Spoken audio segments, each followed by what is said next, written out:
All right, welcome back, guys. Honor Joe, that is me. We're gonna take a look at the last two pieces of this segment before we send you off. We're looking at the matchups throughout the week, and then just what I generally think are gonna be the outcomes of these matchups. The first one we look at, I think, is one of the top matchups. It's not, unfortunately, it's not the matchup of the week. We look at Frank versus Pops. I think it's a very high scoring affair. Unfortunately for both of them, they're going to be facing each other, um, which is not a good way to start the season. I think Pop's going to come out with that victory. I think he has a very well-rounded team, less hiccups compared to Frank. We look at Team Boo Boo versus El Jefe, a team where, fortunately for one of those two teams are going to finish 1-0 at the end of the week. I think both of those teams, I think, are in the bottom tier of this standings. I think Juan's going to pull up an upset, start the season 1-0, get some confidence rolling, moving throughout the week. We look at the champion, the Power Game, defending his title first week against Cortland Sutton. Also another matchup where it's two teams there. I just think they don't have strong rosters to start the season. They have a lot of positives. They have a lot of positives on their bench, developments, depth. But I think Luke, he's favored to lose this matchup by like 10 points. But I think that he might come and overcome and steal a win. It might not. It's not considered a steal for Luke, that's for sure. You say steal a win for him. He thinks he should be winning this matchup. It could be a toss-up either way. I think Luke might. He's got the champion mentality. He's going to go for a third title. He's going to grab that victory. We look at No Fat Chicks versus Limo Riding Shotgun and Son of a Gun. It's a tough matchup for Mike for week one, and I think No Fat Chicks just has a solid draft, and I think this is a no-brainer that No Fat Chicks is going to go ahead and grab the victory. We look at We look at Fourth Down and Bitches is going up against Cooking a Little Sudden. This is a very close matchup, and it can go either way. I think Fourth Down and Bitches is going to grab this victory, but it could go either way, and even the predictions tell you that as well. We look at the matchup of the week. The matchup of the week is going to be Bukaki versus the Elite. Both had very solid drafts. Both are projected to go just head-to-head on this matchup. If you look at it, Bukaki's favored to win 142.32 against 142.01. So it's going to be very close. And we break it down, so we're going to take a look at the quarterbacks. I think the quarterbacks is a tie. We got the Elite with Big Ben. We have Bukaki with Jared Goff. I think this matchup is going to be whoever has the best play of quarterback for week one. We look at wide receivers. I think hands down the advantage goes to the Elite. With Michael Thomas, with Juju Smith-Schuster, with Moore, that's a solid core. We look at the running backs. I think the advantage obviously goes over to Bukaki with Zeke, with Marlon Mack, with Leonard Fournette. But don't sleep on Jacobs and don't sleep on Carson. I just don't think there's enough manpower. I don't think he has enough manpower to compete against the running backs. Tight end, I think O.J. Howard, and I really love the O.J. Howard, and I believe he has Andrews on this team. I'm just drawing a blank right now. So Bukaki has the advantage on that one. Defensive special teams, I think the advantage goes over to the Elite. He's got the IDPs. He has Aaron Donald. He has Roquan Smith.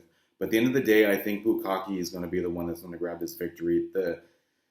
The running backs that he has on this team, it's two of the three former number one picks, like Fournette, Zeke. It really all depends on Fournette, and I also believe that if one quarterback outplays the other one dramatically, that's going to be whoever wins the game. But that's your matchup of the week. With that said, now we're going to take a look at our power rankings. We'll go from 14 down to 1. So the power rankings prior to the season starts, we're looking at number 14, M.I. Thielens. I think he had a horrible draft, and I don't think his team's going to be good at all. Number 13, El Jefe. I think he had a disappointing draft. He's got a cool puzzle piece with OBJ, but that's it. There's a lot of puzzles, question marks on that team as well. Number 12, we have Limo Riding Shotgun and Son of a Gun. He's got a very old team, and It doesn't help right now with Julio Jones drama. Like, he had Le'Veon Bell drama last year as his number 1 pick. Now he's got Julio Jones drama. But there's one saving grace for him. He's got Patrick Mahomes. That's definitely going to help him out. Number 11, Team Boo Boo. I think his team is Boo Boo. And he drafted Jerick McKinnon. And he's got Melvin Gordon. So if he wants to move up on these ranks, he needs Todd Gurley to return back to form, not have any leg issues. And the biggest thing is he needs Melvin Gordon to play this year if he wants to compete. Number 10, Cortland Sutton. I wasn't impressed with his team as well, but he's a former champion. He's going to get his shit together as well. Number 9, 4th down and bitches. Looking at what he had to deal with in the beginning of before the draft even started with all the missing picks, and then he wheeled and dealed to get some other puzzle pieces in place. I do love his running back game. I think it's, like I said, one of the most underrated. Breida, Eckler, Bell, Singletary, and then Damian Harris. It's not a bad move. 8, cooking a little something. Once again, I'm not impressed. A lot of teams not impressed with her draft, but she's got some cool puzzle pieces as well. And she's a winner. She knows how to make it to the playoffs every year. She never disappoints herself and her team when it comes to the draft. When it comes to every season. Number 7, Mr. Incognito. Like, when you look at 701, like, any of these teams could be top 1, 2 at any given time. So this is it's very bottom. It's very top heavy, to say the least. Mr. Incognito, like, he had a cool draft. I don't like David Johnson, but he's had a cool draft. Number 6, No Fat Chicks, another underrated draft as well. He's got tons of winners on this team.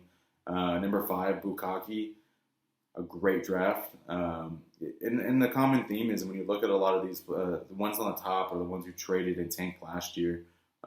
We look at number 4 is the Elite. I think his wide receiver core is top notch. Number 3 with Pop. I think his running backs are cool. Number 2, Speeding Bullets. He has the best team. Like, there's no ifs, ands, or buts. Like, if you try to pick apart his roster, you're just really fine tuning it because he has the best team. We look at number 1. It's going to be the power game. I'm plain and simple. Like, if you finish as a champion, you can draft shit for the whole draft. Literally draft shit. You're going to be number 1 in the power rankings the next season because you're the winner. You're the one they need to beat. So Luke's number 1, but obviously he doesn't have the strongest team, but he's a proven champion. He's going to figure it out. When we look at predictions, what I'm looking at, how I think the season's going to finish out, I think the championship's going to be Speeding Bullets versus Pop. And I think Speeding Bullets is going to take this championship. They both have 2 solid-ass teams. Last place is going to be Mike Thielens. I'm just not impressed with this team. He's going to probably have to wheel and deal, find some partners to see who he can trade for, or just take the tank and look at next season. Those are my 2 predictions for this season. And with that said, the commissioner did give me some information that I need to relay. So the trade deadline did get moved up. It got moved up 2 weeks this season. It was at week 10 last year. Now we're looking at week 8 is when the trade deadline's in place. This prevents tanking a little bit. It also prevents collecting tons of draft picks. It just keeps the league a little bit more competitive, is what's my understanding. The commissioner mentioned over to me. And with that said, also dues will need to be collected. So dues, there are a handful of teams that still haven't sent their dues yet. So I'm looking at Anthony. I'm looking at the Elite. I'm looking at Speeding Bullets, which is D-Buck. I'm looking at Chris. And I'm looking at Team Boo Boo still has a portion to be sent. I'm also looking at El Jefe Carrillo. Your dues are also due. And the Power Game, the champion, your dues are also due. So with that said, the dues, they need to be sent because if you don't send them, week 4, your rosters will be locked. Just send them in and communicate with the commissioner. We can always work something out. With that said, I know this has been a very long segment this week. It's not going to be normally this long because we have the draft preview. Normally it's probably about maybe 10 minutes tops. But with that said, this is Connor Joe. I'm glad to be part of the Clown League. And I'm excited to just hard hit, talk some shit. And I'm excited. Connor Joe out, guys. Thank you.